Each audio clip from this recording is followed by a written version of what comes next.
Здрасти, банда! И добре дошли в поредното видео от поредицата мобилна фотография. Демек, снимаме с телефон. Днеска ще си поговорим за това, кои софтуери смятам, че са супер удобни и лесни за всички сега започващи да снимат с телефон или за хората, които просто се чудат на какво да си обработят снимките и видеята за по-лесно. За най-лесно, честно казвам. Първо почваме с обработката на снимки, защото това ми е силната страна. Знаете, видеото ми е... още се уча. Снимки аз лично предпочитам да обработвам на Snapseed. Знам, много хора не го харесват това приложение, ама то е страхотно. Знам, че всичките инфлуенсърки на времето ползваха Visco или VSCO. Ще ви слагам имената тук около мене някъде, за да сме сигурни, че говорим за едно и също приложение. Visco е супер, обаче Visco има много платени филтри и ако искате да си го плащате като абонамент, както някои приятели фотографи правят, окей. Обаче аз имам смесени чувства към Visco. Може би защото не съм свикнал да работя с него, ползвал съм го за някои неща, удобен е и като си харесате филтър, който ви работи на вас, по този начин имате една консистентност между кадрите, т.е. ще изглеждат по един и същи начин всичките снимки, които минете през този филтър на Visco-то. Така че, окей, готина е програмката. Някои от безплатните филтри са доста готини, така че можете да я свалите, да я пробвате и да си помислите кое ви харесва и кое не. И последната е Lightroom. Аз честно казано имам много смесени чувства към Lightroom, защото в един момент, както ми работеха пресетите на Lightroom Mobile безплатната версия, така изведнъж спряха. И не спряха, защото моите пресети са се скапали. Аз много си ги харесвам, даже съм ги лиснал долу някъде в описанието, но не това е идеята. Идеята е, че аз съм свикнал да си ги ползвам на компютъра и исках да мога да си ги ползвам на телефона. Все пак съм си ги направил за това. Обаче Lightroom прецакаха тая опция за безплатната си версия. Ако сте някой, който си плаща Lightroom, което е не знам колко точно на месец, 10-12 лева на месец, аз лично не бих, защото Snapseed да ми върши същата работа, а е безплатен.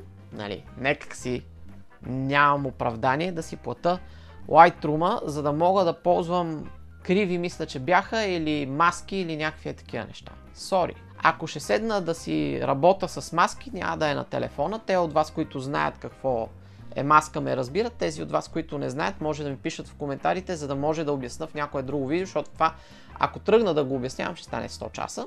Но да, това са трите основни приложения, които аз лично съм ползвал и съм доволен и знам, че работят безотказно. Работят с всякакви файлове и с такива от телефон и с такива от фотоапарат.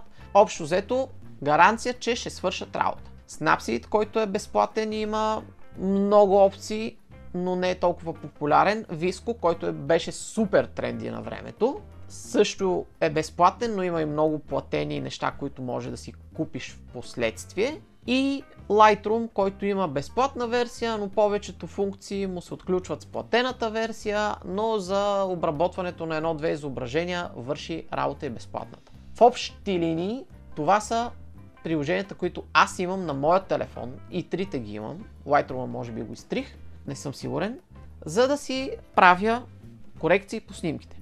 Видеото обаче е друга бира. Видеото. Имам две приложения, от които ползвам в момента едно. Преди време обработвах на Power Director, или някакси така се казваше, ще ви го покажа приложението сега.